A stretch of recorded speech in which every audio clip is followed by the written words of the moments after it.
بھائی اور دوستو، میدان معاشر میں میرے نبی نے فرمایا جب جہنم کو لایا جائے گا اور ایک چیخ مارے گی، کوئی کسی کو یاد نہیں کرے گا، سب بھول جائیں گے۔ ہر ایک کی زبان کے آپ نے مشہور لفظ سنا ہوگا، نفسی نفسی۔ جب جہنم آئے گی تو چیخ مارے گی، کئی بلین فرشتے اس کو پکڑ کے لا رہے ہیں اور وہ ان کے ہاتھوں سے نکل رہی ہوگی، اور اس کی آگ کے شعلے اور اس کا دھواں اور اس کی چیخ اور اس کی آواز۔ تو جب وہ قریب آئے گی تو اس کے آواز پر سارے مرد عورت زمین پر گریں گے اور سب کہیں گے یا رب نفسی نفسی، یا رب نفسی نفسی، یا رب نفسی نفسی، یا اللہ میری جان میری جان، ماں نہیں، ابا نہیں، بیوی نہیں، بچے نہیں، بھائی نہیں، میری جان۔ میں تو آپ عام لوگ ہیں، انبیاء نبی کہیں گے یا اللہ میری جان، ابراہیم خلیل جیسے کہیں گے یا اللہ میں کسی کا سوال نہیں کرتا، باپ کا بھی نہیں کرتا، میری جان۔ اور عیسیٰ علیہ السلام جیسی ہستی کہیں گے یا اللہ میں اپنی ماں مریم کا بھی سوال نہیں کرتا، میری جان میری جان۔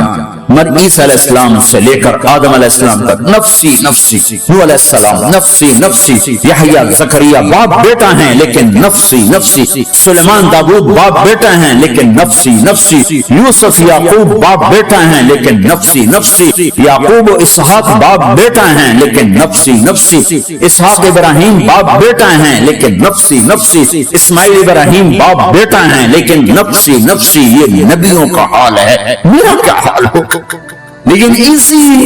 ہنگامے میں جب ہر مرد عورت کہے گا نفسی نفسی، ایک آواز ابھرے گی امتی امت، ایک آواز آئے گی امتی امت، ایک دکھ بھری ایک درد بھری آواز آئے گی امتی امتی۔ سننے والے حیران ہوں گے یہ کون ہے، یہ کون ہے جو اپنے آپ کو نہیں مانگ رہا، اپنی امت کو مانگ رہا ہے، یہ کون ہے؟ جب آواز کی طرف نظریں لگیں گی، یہ تو محمد رسول اللہ ہیں، جھولی پھیلی ہوئی ہے، ہاتھ اٹھے ہوئے ہیں، اے رب میری امت۔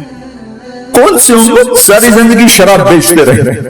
کون سی امت ساری زندگی ڈرگز بیچتے رہے، کون سی امت ساری زندگی زنا کرتے رہے، کون سی امت ساری زندگی ظلم و ستم کے پہاڑ توڑتے رہے، ساری زندگی جوا کھیلتے رہے۔ آپ تو کہتے دفع ہو جاؤ، میری نظروں سے دور ہو جاؤ، نہ تمہیں میری عزت کا خیال، نہ میری نسل کی قربانیوں کا، میرے معصوم بچے جیسے پہ تم چند پونوں پہ کیا ظلم اٹھا کے آئے ہو، دفع ہو جاؤ یا اللہ انہیں جہنم میں ڈال۔ یہ کہنے کا موقع تھا، میں قربان جاؤں اس نبی رحمت، اس کامل اکمل نبی،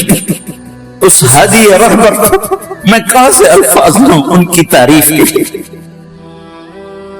دو ہستیوں کا حق نہیں ادا کیا جا سکتا، ایک اللہ ایک اللہ کا رسول، ہر ایک کا حق ادا ہو سکتا ہے، اللہ اور اس کے رسول کا حق نہیں ادا ہو سکتا۔ وہ کہتے ہیں جالین کو آگ میں ڈال دے، انہوں نے نہ مجھے دیکھا،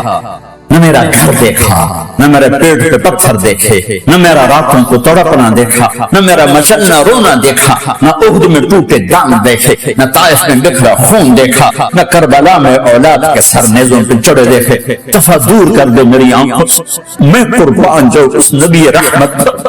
کہہ رہی ہے اللہ میری امت، یا اللہ میری امت، یا اللہ میری امت، یا اللہ میری امت۔ نہ یہاں بھلایا نہ وہاں بھلایا۔ اب کے لیے ممبر آئے گا، میرے حبیب بیٹھو، آپ کہیں گے اب مجھے خیال آئے گا اگر میں بیٹھا تو یہ مجھے لے کے جنت میں نہ چلا جائے، اور اللہ کہہ رہا بیٹھو تو میں کیا کروں گا؟ میں خود زمین پہ کھڑا رہوں گا، ممبر پہ ہاتھ رکھ دوں گا،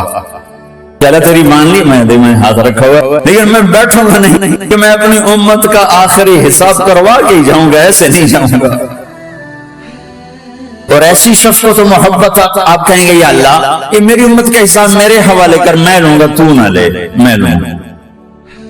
تو اللہ تعالیٰ فرمائیں گے آپ کیوں لینا چاہتے ہیں؟ کہیں گے میں اس لیے لینا چاہتا ہوں کہ ان کے جتنے عیب ثواب ہیں نا وہ کسی کو پتہ نہ چلے، تو میرے سامنے آ جائیں تو ان کو شرمندہ نہ ہونا پڑے، تو میں قربان جاؤں۔ پھر وہ رب محمد ہے، اس نے اپنے حبیب کی لاج رکھنی ہے، وہ کہیں گے میرے محبوب اگر آپ ان کا حساب لیں گے اور آپ ان کے گناہ دیکھیں گے تو پھر ان کو آپ سے تو بڑی شرم آئے گی، نہیں میں آپ کو بھی نہیں دیتا، میں ان کا حساب پردے کے پیچھے دوں گا، کسی کو پتہ نہیں چلنے دوں گا۔